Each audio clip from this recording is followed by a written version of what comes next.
Back with another banger, guys. What's going on? How's everybody feeling? Are you ready for? Are you ready to scoop some lows? Are you ready to deploy some dry powder? Let me know, guys. Let me know. I am definitely ready. Let's see what's going on in the chat. William, what's up, buddy? What's up, everybody? Not our portfolios. You know what's up? Our opportunity to dollar cost average and bring our costs down. See what I did there? See what I did there? Sun is hot. What's up, buddy? Matari, what's up, brother? Good to see you, man. Good to see you. Guys, as always, please make sure you hit the like and subscribe to the channel. It helps the channel grow. It costs you absolutely nothing. So bring some good karma into your life, but do something nice for somebody else that costs you nothing. That'd be absolutely amazing. Jesse, what's up, man? What's up, Rob Father? Just hanging in there, hodling on the sidelines. That's all you can do sometimes, man. Sometimes the best investors in the world spend extended periods of time doing absolutely nothing, right? Always keep that in mind, guys. Whenever you're sitting there and you don't have dry powder, you're not buying, you're not selling, always keep in the back of your mind that quote from Rob: some of the best traders and investors in the world spend extended periods of time doing absolutely nothing, just hodling their bags, right? 3K Sports, what's up, man? Hello, Rob and community from the rainy North Florida. I'd rather have that rain than this snow, brother. I'll tell you that much, man. Brian, what's up, man? What's good? How's it going? It's going good, man. It's going good. I feel good today. I feel good. I'm pretty excited today. I don't quite know why, but I'm feeling excited. Biker Dudes, what's up, man? Biker Dudes from Mars. Is that a playoff of Biker Mice from Mars? It's a cartoon I grew up on. Just getting into JASMY. Anyone have a Spark Note version of what to expect? Moonshots, brother. Moonshots. If you're just new to JASMY, my friend, I will tell you, you have found the largest JASMY-centric YouTube channel there is. So hang on tight. You're going to be flooded with a lot of updates and a lot of information. This is the only JASMY channel on YouTube with JASMY ambassadors and so on and so forth. So you're definitely in the right place. No push-ups for me. I am JASMY. We're all JASMY. Aaron, what's up, buddy? Good afternoon, my friend. Kat, where have you been? Where have you been?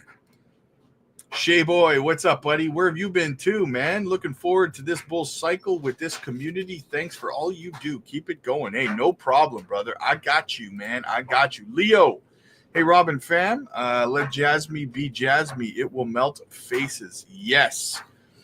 Bruno, what's up, buddy? Hey, Rob. Do huge pump and dumps normally happen in the middle of the night? They can. Yeah, they can.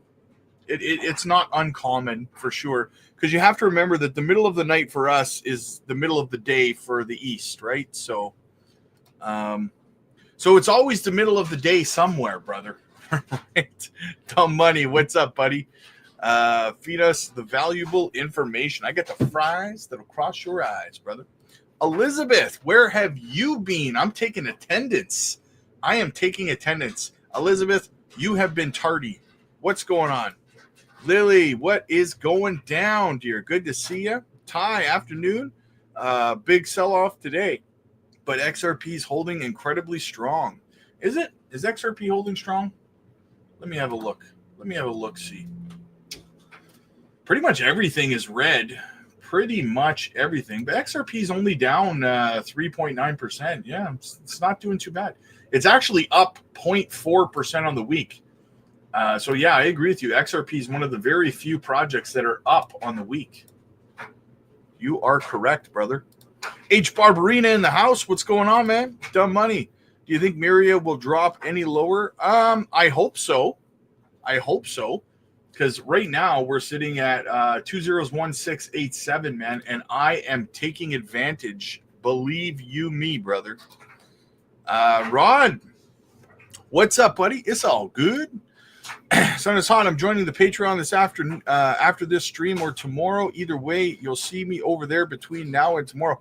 I'm looking forward to it, brother. When you get there, after the evening live streams, make sure you pay attention to the chat over there, because we do a group video call every evening over there after the evening live stream on YouTube. So make sure you check that out. If you can't make it, we record them and I post them over on the Patreon so you can rewatch them. They're really, really popular, man. They're really popular. Everybody loves to be able to see each other and talk to each other and hear each other and all that stuff. And we talk all things crypto. And so it's really great, man. I think you're going to love it for sure, man. I think you're going to love it. Right. Thanks, Rob. I have subscribed and look forward to learning from the community. Hey, man, it's awesome to have you, brother. It is awesome to have you. Thank you for being here. Big Watch Dude, what's up, brother? Green Tea, what's up, man? When I woke from home, I got the live stream running on the big screen. Nice.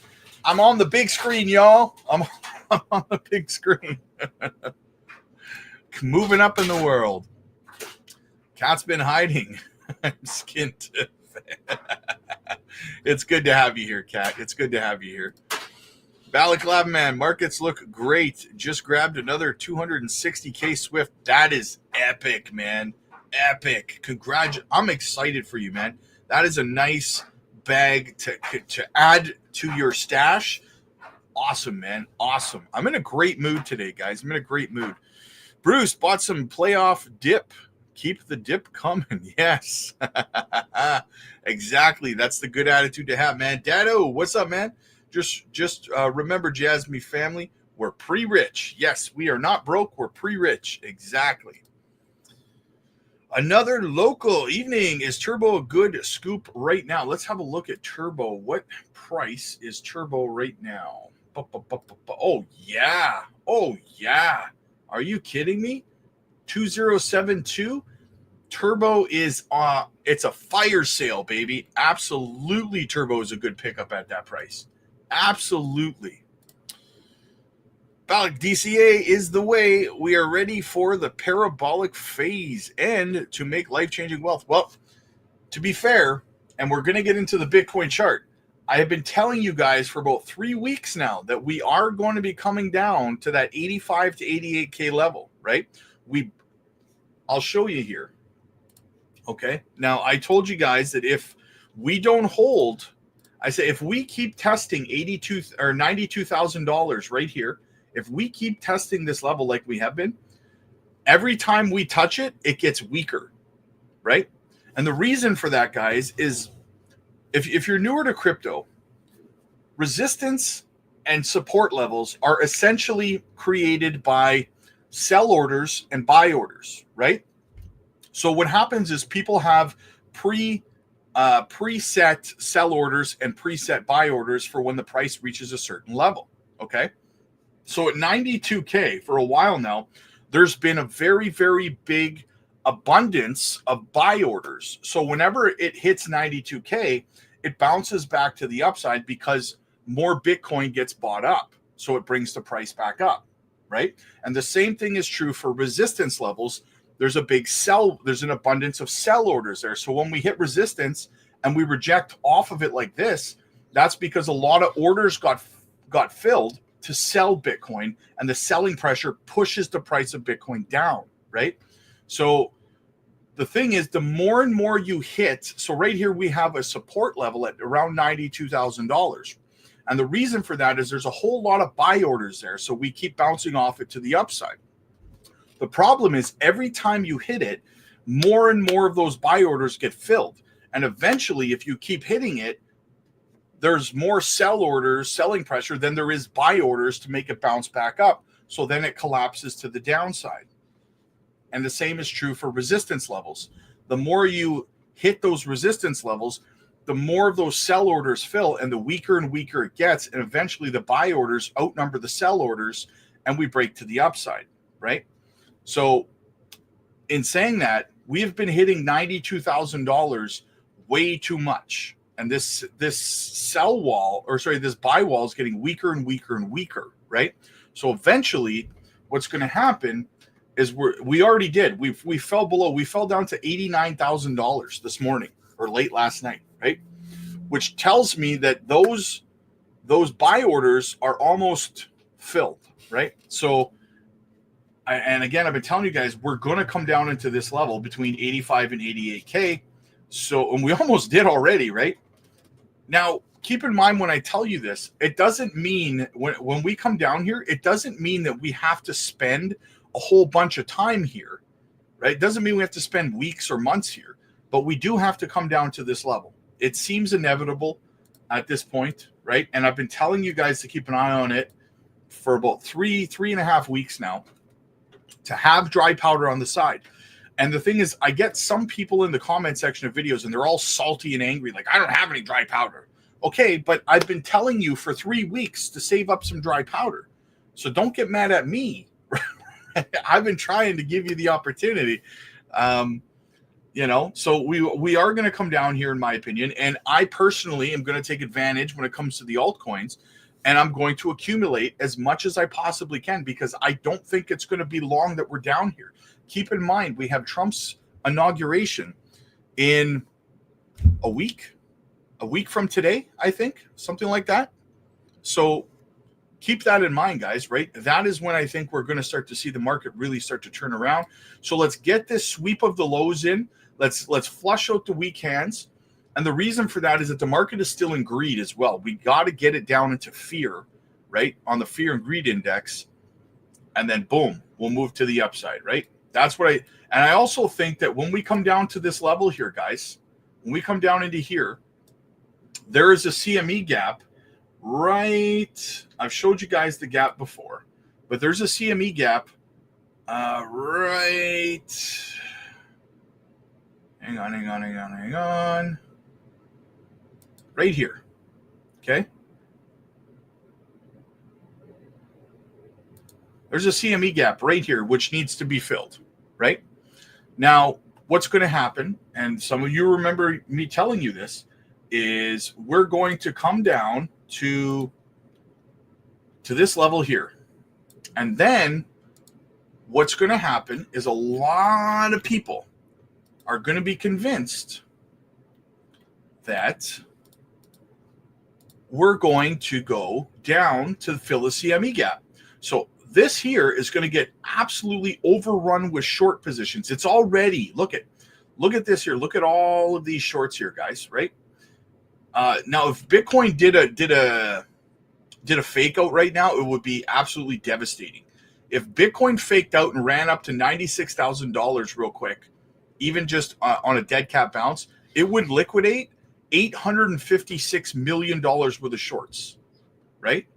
So, you know, I think what's going to happen, this is going to get even bigger, even more accumulated shorts if Bitcoin comes down to 85 to 88K into this range, because everyone's going to be convinced that we're coming down further into here, but we're not going to. I think what we're going to do, we're going to see a bunch of shorts be built up right here, a bunch of leverage positions, and then Bitcoin's going to go boop, and it's going to liquidate all of those shorts. I've been telling you guys that that's the plan. That's the obvious plan to anyone who has experience, right? It's painfully obvious that that's the trap that's going to happen. It's a bear trap, right? So we're going to sweep those lows. That's kind of what's going to happen, in my opinion. Let me know what you guys think about that. Jamie, hey, Rob, what are your thoughts on Velo? I'm bullish on Velo, man. I am bullish on Velo. If you want, guys, if you want deeper dives, if you want me to do TA on your altcoins, you got to participate in the tab at the top. It says goals, and that's where you put your altcoin requests. John, hey, Rob, how are you? I'm good, brother. I'm good. How you doing, man? How you doing, brother? Tiger, do you think we are in the bear trap phase? We're getting close. The bear trap phase is going to be down here. When we get to 85 to 88K, that's when, like I said, that's when a lot of the shorts are going to come in, and they're going to think we're coming down here, but we're not going to. I think that's the trap. I think that is the trap that's going to spring, and then we'll move to the upside. Fear and Greed Index dropped from 62 to 47. Very nice. Did it? Let me have a look. I haven't looked at it yet today. I have not looked at the Fear and Greed Index yet today. So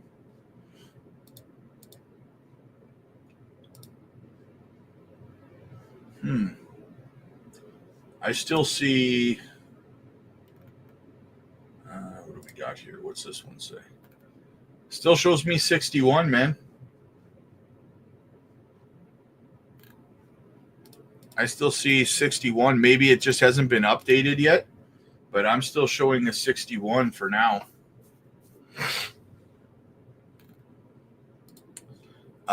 Big watch dude, yo biker dude, glad you tapped in, bro.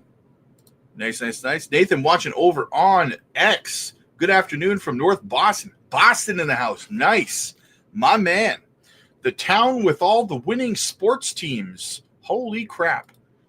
Nice profits. Nice profile pic at Dado. What do we got? Rod, happy Monday. Just scooped some turbo. Nice. Good pickup, man. Good pickup, brother. Beebs, what's up, buddy? Good to see you, man. Big Kev's in the house. What's up, man? Pack those bags, baby. Wall Street Pepe raised over 47 million on presale. Nice. That one's gonna run. Hey, bruv. Do you think if the gap doesn't get filled, we shoot up and would come to fill in that next bear market? Yeah, I think that CME gap will get filled as we work our way back towards the next bear market. Yes, that's kind of what I see happening. Those things, that's the thing that people that talk about the CME gaps, they don't tell you, right? They always say, oh, this gap has to fill, this gap. First of all, there's a couple CME gaps in Bitcoin's history that never filled, right? First of all. So it's never 100%. Second of all, there's no timeline on when a CME gap has to be filled. Just because there's one right now doesn't mean it has to be filled right now. It could be filled a year from now when we're on our way back down to a bear market, right? So always keep that in mind. A CME gap is not a doom and gloom thing. So, the money, where's all the likes? Yes, I agree. Where is all the likes, guys? Beebs, we've seen this movie before. Another rerun. Absolutely. C market is showing 47. Yeah, this probably just hasn't been updated yet then. It says it doesn't get updated for 4 hours and 21 minutes. So I'm sure it will update down there. So, yeah. All right. What else do we have? So I showed you that. CoinMarketCap Fear and Greed Index is different than Binance. Yeah. Which is weird because doesn't Binance own CoinMarketCap? That's kind of weird. Top 5 question, guys. I just created my first token. Looking for the best way to get it noticed. Do you think promoting my white paper is the way to go? And where to be trendy spot to go? Honestly, man, I have no idea. I've literally never created a token, and I never will. Because I have a channel, I'll never create a token. So I have no idea, man. I don't know where it would be. Maybe on, I think maybe on Telegram would be a good place, or Discord, right? I think that's probably where I would personally start. Beebs. Rob, I'm hearing a lot of chit-chat rumors about Binance listing KASPA. Just a matter of time. Hey, 100%, man. It's coming. It's coming. They're going to pick their moment, though, man. They're going to pick their spot. You know what I'm saying? So, all right. So, what do we have? Got a couple of videos here about XCN, courtesy of member of the channel, member of the community, Jetpack. So shout out to Jetpack, guys. This is he brought this together. He sent this to me. So check it out. XCN tokens is one of the many different types of cryptocurrencies available and can bring about a significant change in the cryptocurrency field by establishing a new status quo for the conduct of financial transactions. Institutions that rely on consistency, such as Visa and NASDAQ, might put even more of their financial weight behind XCN to support the transactions they conduct on blockchains if the predictions regarding the low-risk investment potential of XCN prove to be accurate. If the collaborations that chain has formed with these businesses are thriving on a significant scale, people worldwide will take note. As more of the world's leading government bodies and powerful institutions begin to recognize cryptocurrency as a viable means of exchange, financial transactions may become significantly more focused on the blockchains due to their reliability and capacity to track every bit of information that travels through them. Let's conclude our video. During this period, when the market is experiencing a downward trend, many investors are taking advantage of XCN being predicted to be a low-risk investment. The chain has formed some inspiring collaborations with various groups, which help establish XCN as a coin worth keeping an eye on. If XCN's partners are thriving due to their blockchain efforts, the world of financial transactions may place a greater emphasis on blockchain operations, and Chain may become one of the essential players in this space. God, you know, the hard part, guys, honestly, and I have a video coming out later today about this, the hard part is deciding what to buy when you have blood in the streets like this. There's so many good projects. And if you're like me, you're holding at least 7 or 8 really, really top projects in your portfolio, right? And it's really hard to determine which one you should be buying, right? I'm going to talk about that a little bit later today, so make sure you guys are here for that. But it's aggravating because you just want to buy everything, right? Like you really, really do. We got another one from Jetpack as well. Again, guys, shout out to Jetpack, community member. Let's talk about XCN and what XCN actually is and why is it a really good investment. XCN technology designed to support enterprises launching their own blockchain networks and connecting more established networks. The substantial price really dropped about 95% during the crash when it reached its all-time high at 18 cents. Currently, right now, XCN is trading at 3 zeros. It's 0, 0, 0, and I'm going to pull up the final, but it is currently now 0.00078. I have about 706,000 XCNs. Close to $1 million. Now I've roughly put in about roughly $546. I think it's a great investment. I think when the next bull run has the opportunity to go back to its all-time high of 18 cents, but it could even reach heights of 30 cents. Now, here's the thing with XCN. 30 cents, and baby. Some of the things it's also around. It's currently it can be also a part of what they call a DeFi. DeFi, which allows people to borrow crypto, and have an opportunity to stake their claim in a higher bull market. In other words, they're able to use DeFi lending protocols. Now, is there some type of issues concerning DeFi? I know with all the regulatory scrutiny and from the SEC and Gary Gensler, it could be a problem with DeFi because DeFi is trying to replace the banks. It's trying to replace the banks when it comes to crypto and all that, which allows you to borrow crypto. The thing about it is when you replace banks, you're actually, you get into the depths with the government. That's a conversation we talk about in depth. It seems like on a regular basis in our group video calls over on the Patreon, guys, is how DeFi is going to be replacing banks and the reasons why banks hate crypto so much. And that's something that they don't want. They don't want crypto to replace the big banks. That's why they're trying to come up with their own Fed Now coin, in which it's equivalent to the dollar. But the thing about XCN, I think in the next bull run, XCN has the capabilities of returning back to its all-time high at 18 cents. Just like any other cryptocurrencies, though, it is a risky investment. It does have some higher probabilities of going up, down because of the good case, well-designed tokenomics, and active community with solid teams behind it. XCN was known as, which is known now as Honest Coin, was also formerly known as Chain. And I'm going to pull up some more information on XCN. I had one of my current people ask me, can XCN crypto reach $1? A dollar is a stretch, right? $1 would be really, really hard. But in saying that, I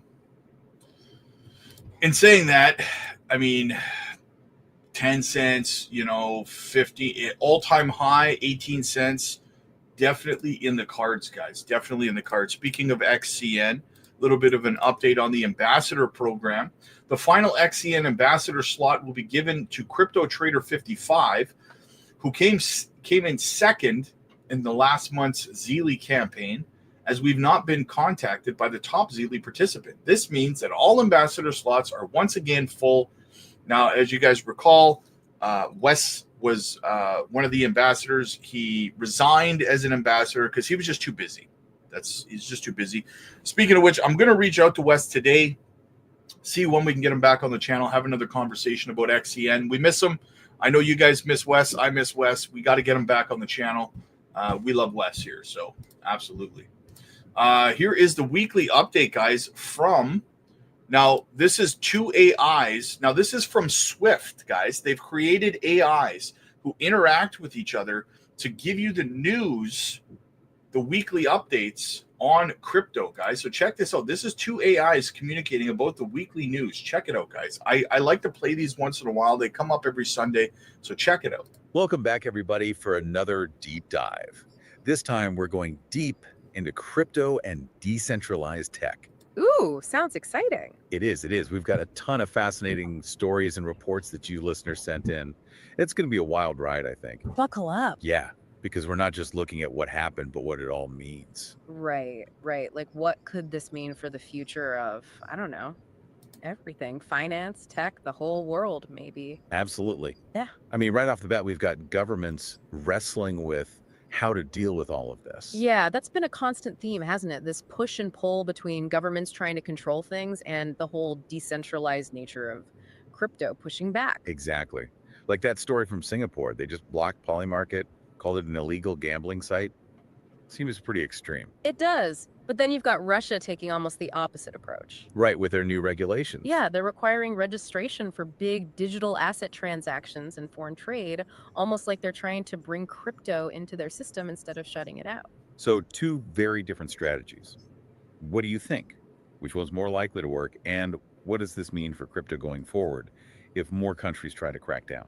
Honestly, it's tough to say. I mean, can you really regulate something that's designed to be decentralized? It's a fundamental question, and the impact on adoption could be huge. Yeah, you can see a hardline approach like Singapore's stifling innovation and driving development to other places that are more crypto friendly. Absolutely. But on the other hand, a more measured approach like Russia's, even if it is about control, might actually end up giving crypto more legitimacy. And it could lead to wider acceptance. It's fascinating to watch it all play out. And speaking of big forces at play, what about the US dollar? We got that report from Tianfeng Securities arguing that AI and crypto are basically plan A and plan B to keep the dollar on top. Plan A and Plan B, huh? Interesting. Yeah, they're saying AI could give the US a big innovation boost, and that would help keep the dollar strong. But if that doesn't work, they think crypto, especially Bitcoin, could act as a hedge if the dollar starts to weaken. I see. So double down on tech or embrace the alternative. Bold strategy. It is. But is it realistic? I mean, is it really possible that Bitcoin could step in if the dollar falters? It's definitely a thought-provoking idea, and it brings up another important factor: energy. Ah, yes. The Tianfeng report emphasized that energy efficiency is going to be key, right, for the economy and ultimately for any currency to stay dominant. Exactly. You can't separate those things anymore. Which brings us to El Salvador. They made Bitcoin legal tender, and now we're seeing companies like Rumble partnering with them. Rumble, the video platform. Interesting. Yep, they're going to provide cloud services to the Salvadoran government. It makes you wonder if this is just the beginning. It does. Could this be a model for other companies or even other countries? What if more governments start looking to El Salvador and thinking, hey, maybe we should integrate Bitcoin too? Right, what if? It's definitely something to keep an eye on. So we've got governments figuring out what to do. The dollar's future may be hanging in the balance. It's some pretty big picture stuff. But what does it all mean for regular people? Yeah, let's zoom in a bit. How are these global trends playing out on an individual level? Well, for some people, it's not pretty. We've got those FTX creditors who might not get repaid until 2025. That's got to be tough. It is. It really highlights the risks involved in this market. It's still early days and things are moving fast. Absolutely. It's a reminder that while there are big potential rewards, there are also big potential downsides. People need to be careful. I think it underscores the need for greater consumer protection as crypto matures. Stories like the FTX situation highlight the human cost of market volatility. Totally. It really is a double-edged sword. I mean, then you have stories like that investor who just bought millions of Swarms tokens. Millions. Wow. Yeah, some people are making a killing, but it's a high-stakes game. It really is. High risk, high reward. It's a mixed bag for people trying to navigate this space. For sure. And we can't forget about the people getting taken advantage of, like that case with the New York Attorney General recovering crypto from work-from-home scammers. Oof, yeah. There are always going to be people trying to exploit others, especially in a market this new and exciting. It's like the Wild West out there. It is a bit like the Wild West, isn't it? Yeah. But even in the Wild West, people formed communities to support each other and work towards common goals. And that brings us to what I find so inspiring about the crypto world, the power of community. Absolutely. There's a real spirit of collaboration. And we see that in the story about the BioProtocol founder who donated $690,000 to the big pharma community. Wait, $690,000. That's amazing. And not even as an investment, just a straight up donation. That's right, just to help them develop AI agents. It's pure community support, people coming together to build something new. It's incredibly inspiring. What do you think about the potential of AI and blockchain working together long term? Now, that's a big question. We started this deep dive talking about the future of finance and tech, but it feels like we're talking about the future of everything. It does, doesn't it? It's all connected. It really is. And these technologies are so intertwined with our lives that it's hard to even imagine what the world will look like as they continue to evolve. I mean, it makes you think, right? All this stuff, it's not just about the tech itself. It's not, no. It's about the ideas. Yeah. Decentralization, individual empowerment. But then you see these FTX creditors maybe waiting till 2025 to get their money back. Yeah, tough situation. It makes you wonder, how do you balance that individual responsibility with the fact that this is still a new market? It's volatile. It is a tough question. Yeah, And there are no easy answers, unfortunately. right. I think better education would help, more resources for people getting into crypto. Absolutely. Got to help people understand the risks, you know? You need that so Yeah, people yeah. can make good decisions. Right, informed decisions. And maybe regulators could help too. Yeah, create a safer environment, more transparency. Exactly. But then on the flip side, you've got that investor who just bought millions of Swarms tokens. Right, millions. Some people are making a fortune. It's crazy. It really highlights that contrast. It does. It's like that boomer bust thing, classic. Mhm. That volatility, it's exciting, but it's also scary. It's both, yeah. And I think it's important to remember, for every big success story, there are a lot of people who have lost money. Oh, yeah. Or got scammed. Yeah, exactly. Like that case with the New York Attorney General, recovering crypto from those work from home scams. Oof, it's a reminder to be careful out there. It is. Do your research if it sounds too good to be true. It probably is. Probably is, yep. So, how do we navigate this as individuals? hmm How do we sort the good from the bad? Well, I think healthy skepticism is a good place to start. Okay, yeah. Don't just follow the crowd, you know? Don't believe everything you read online. Right. Think for yourself. Yeah, take some time to learn about the tech, about the risks. And that's where shows like this come in, I guess. That's not the idea, right? Yeah. Trying to give people information. Yeah, so they can make informed choices. Knowledge is power, especially with all this new stuff. Okay, so education's key. Yeah. What else? What else can people do? Start small, I'd say, Okay. and diversify. Don't put all your eggs in one basket Good advice. because this tech, it's still early days. It is. There will be ups and downs, That's Lily.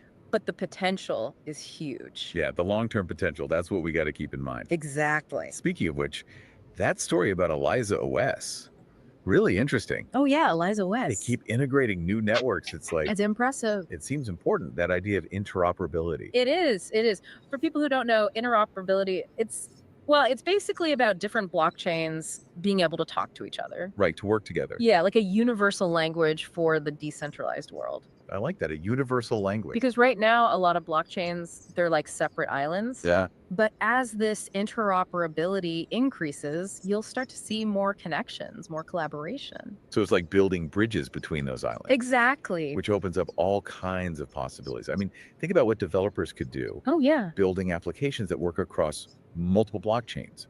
That could change everything. it could. Finance, supply chains, healthcare, even. And it brings us back to AI and blockchain. Oh, right. We talked about that earlier. We did, but it's worth exploring more. It is. What do you see as the most promising applications combining these two technologies? That's a good one. Well, one that comes to mind is decentralized AI. Decentralized AI or DAI. Right, DAI. So that's where the AI algorithms, they're developed and run on blockchain networks. Right. So they can operate on their own securely without any centralized control. Exactly. That's fascinating, but I gotta admit, it's a little scary too. It can be, yeah. Combining the power of AI with the whole decentralized thing, it's like, what could happen? Could we lose control?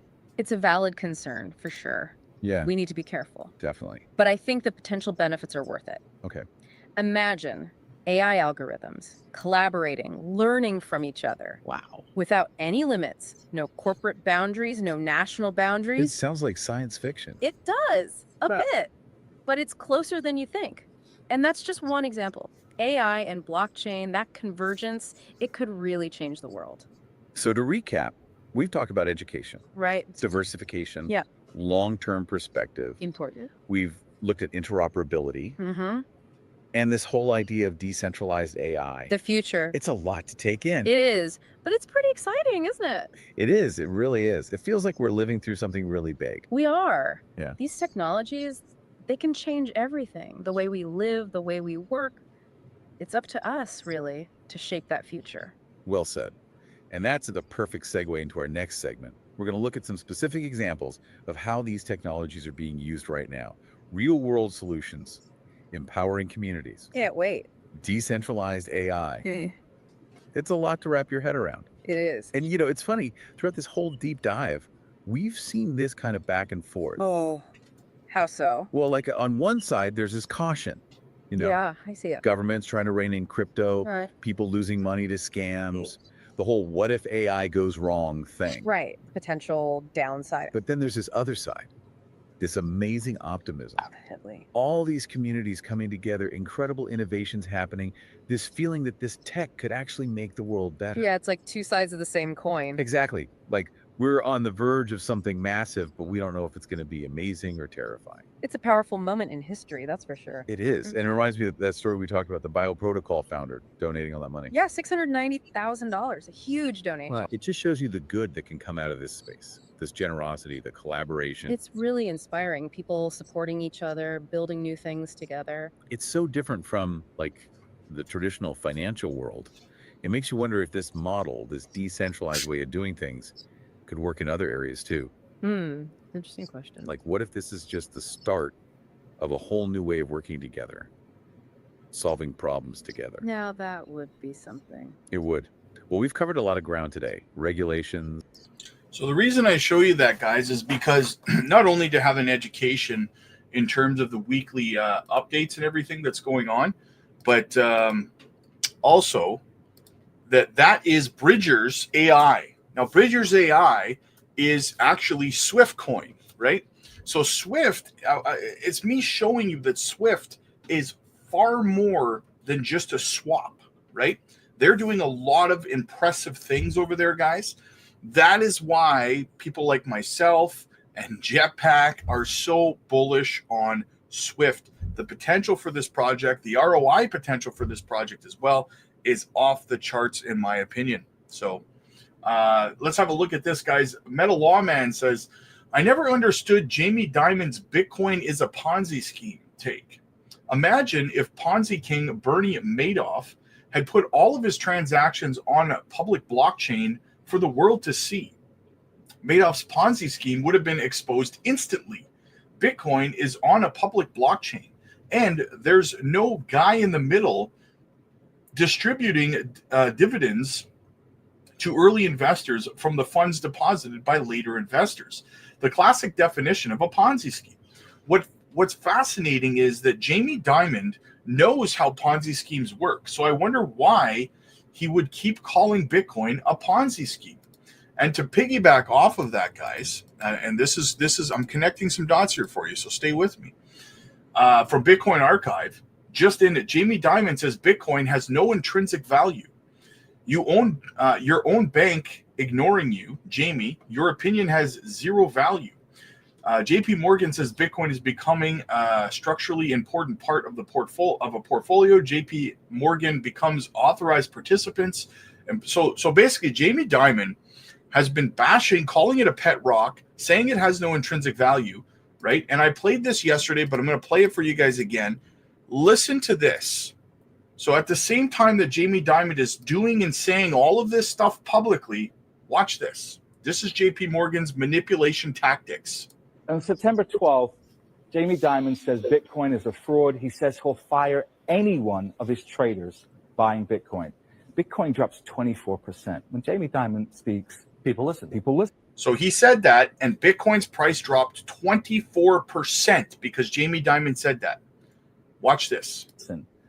So that weekend, we found out that the largest buyer of a Bitcoin fund that's in Europe that buys physical Bitcoin, right? The largest buyer was Morgan Stanley and JP Morgan.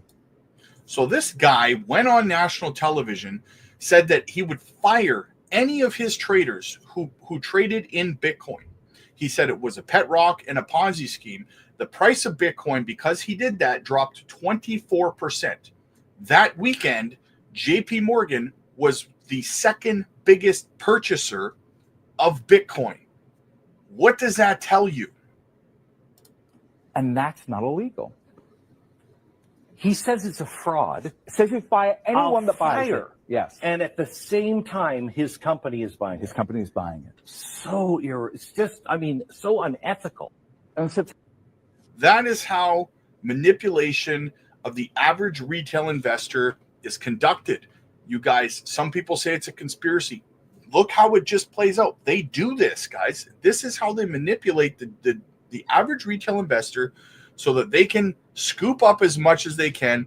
He crashed Bitcoin's price by 24% and then bought a whole bunch of it. That should be illegal, but it's not. What he did is unfortunately not illegal. So what are you going to do, right? What else do we have? Okay, we'll close that. We'll close that. All right. So just in 11.5 trillion, BlackRock launches its Bitcoin ETF in Canada. So yes, BlackRock just launched a new spot Bitcoin ETF right here in Canada. Another one hits the markets, guys. And while all of this red is happening in the streets, public companies, Semler Scientific, bought another 237 Bitcoin worth $23.3 million. So it's getting scooped up, guys. You miss Wes, I miss Wes, we all miss Wes. Come on back, Wes. Yeah. Beebs, I grabbed some more Miria this morning. Nice. That's a win, brother. That's a win. Magic Powers in the house. What's going on, my friend? There is no physical Bitcoin. Okay. Lock Jamie Dimon up. Yeah. You ate trying to manipulate prospective investors right now, just the opposite way. Ombre, I ate trying to manipulate. I'm trying to manipulate people. Do you know what the news is? Do you know what updates are, my friend? You know what? Because I'm in such a good mood and I'm not going to let someone stupid ruin my day, you, my friend, are on timeout for 24 hours because you're being stupid. So there you go. Enjoy your quiet time, my friend. What do we got? That's how these crooks make millions. Yes, exactly. Yeah. Dumbass hombre thinks that I'm manipulating the market like JP Morgan, like Jamie Dimon. Yes, I have that scale. I have that scale of impression on the market. One of the stupidest things I've heard. Well, that's got to be the stupidest thing I've heard so far today. The day's still early, though, right? So, what else do we have? We got Mark Zuckerberg takes a shot at Apple. A lot of other companies in the world that would be able to build like a very good earbud, but it just Apple has a specific protocol that they've built into the iPhone that allows AirPods to basically connect to it, and it's just much more seamless because they've enabled that, but they don't let anyone else use the protocol. If they did, there would probably be much better competitors to AirPods out there. And whenever you push on this, they get super touchy, and they basically wrap their defense of it in, well, if we let other companies plug into our thing, then that would violate people's privacy and security. It's like, no, just do a better job designing the protocol. That was Meta CEO Mark Zuckerberg on the Joe Rogan podcast on Friday, taking a shot at rival Apple. Joining us right now is Gene Munster. He is Deepwater Asset Management managing partner. And Gene, you own shares of Apple. What did you think of what Mark Zuckerberg had to say? You think there are any implications over the longer term for Apple as a result? I don't, Becky. I mean, this is bad blood between the companies. Zuckerberg has been on this tirade against Apple for a long time. Of course, he doesn't like what they're doing with their app store, given it basically blocks them out. It makes it very difficult for Meta to essentially get any sort of edge in terms of having a direct connection with their customer. And so I think that has been really the essence of what has pushed this as far as it has. So I think this is bad blood. And I think that they've tried to make some peace, but it just hasn't come to fruition. At the end of the day, this concept, he said they just haven't innovated. Well, they have. Services, watch, AirPods, it's 30% of their business. They have stalled in terms of like Vision Pro, car, so that has not taken off. But at the most basic level, Becky, I think this is just two companies that don't see eye to eye. And the fundamental reason is because Meta feels that Apple has control of its destiny, and Zuckerberg does not like that. Is it anti-competitive behavior that rises to a regulatory oversight level? I don't think so. I mean, this has been part of the conversation of regulation, Apple, the App Store, how they operate that. Can you have independent app stores in the steering? So all that's related to, how this Zuckerberg's commentary has kind of played out. But at the end of the day is that Apple has been leaning back. Zuckerberg said it in that prepared comment there, is that Apple leans back on the fact that they ultimately need to have this kind of oversight because of security and just a cleaner app store. And I think that that has stood up on the regulatory front. And so I would be really surprised to see any sort of substance changes to the policies. I don't think that there's going to be anything that's going to be elevated against the App Store in the next several years. Gene, last week was a pretty rough week for the tech stocks. You were looking at the NASDAQ pulling back more than 2.25% just on the week alone. You're now talking about down more than 5% from the all-time highs. And there are a lot of people wondering what 2025 is going to bring. You think there are two huge things that are happening this week for tech.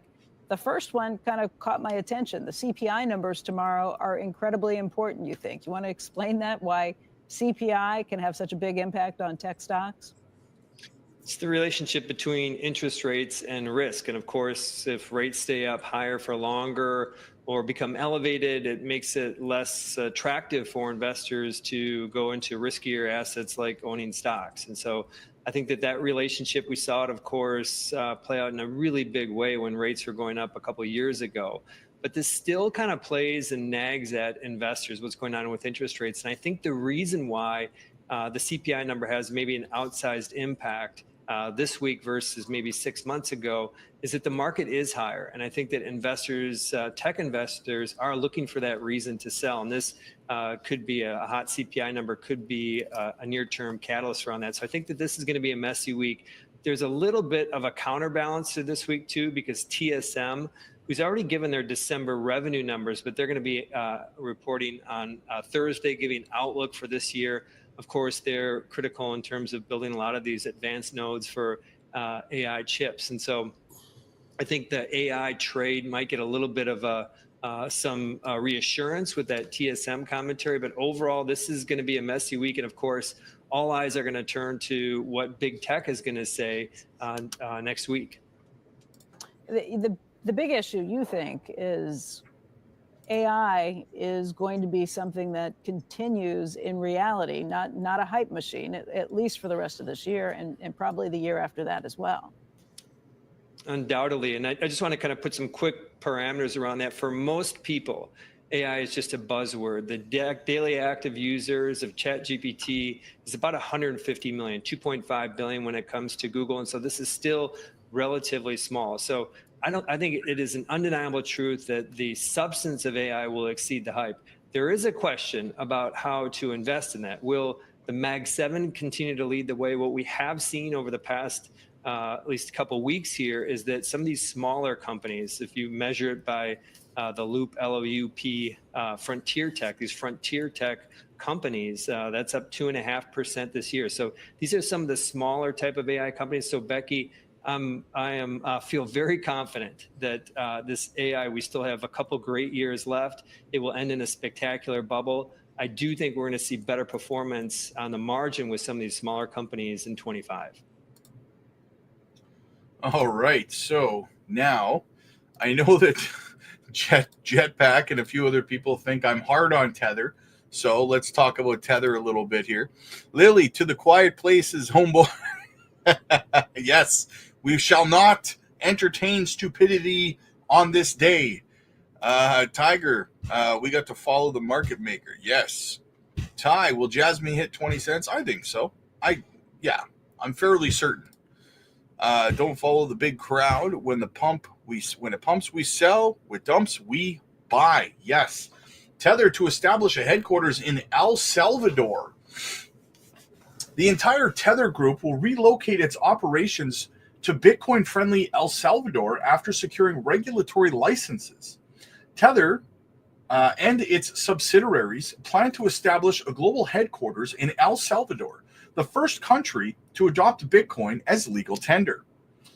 Quote, the decision is a natural progression, Tether CEO Paulo Ardinho said in a press statement, as the stablecoin giant recently obtained a digital asset service provider license in El Salvador via Bitfinex derivatives.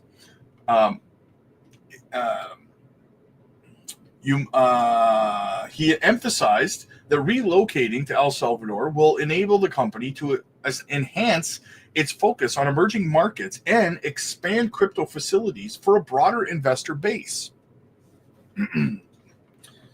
Bitfinex, Tether's parent company, is currently based in Hong Kong and registered in the British Virgin Islands. However, this marks the first time that Tether's issuer USDT will be formally have former headquarters in a specific location. Tether is the largest stablecoin issuer in crypto, the USDT commanding $137 billion in market cap. USDT's valuations previous hit $140 billion last December, an all-time high for the stablecoin leader.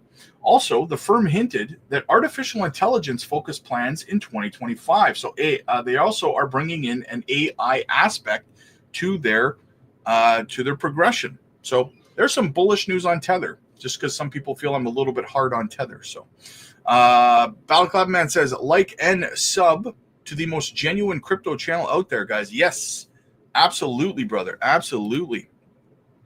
Thanks for doing God's work, Rob, in crypto. God's work in crypto, Rob. You keep it real. Hey, thank you so much, man. Thank you so much. God works through all of us, my friend. He works through all of us.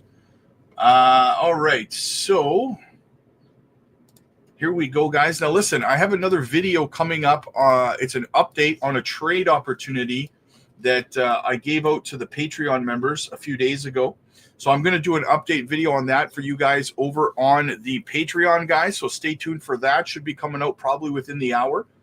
Blockchain future pumps or dumps on January 20th. What's your take?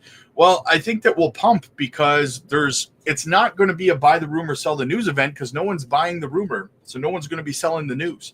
So I think we dump before that. We chop, we go down, we chop, and then we start to pump at or just after the inauguration. But here's the caveat to that, though. Some people might be waiting until the 27th because Jerome Powell will be speaking. The FOMC meeting, I believe, is on the 27th.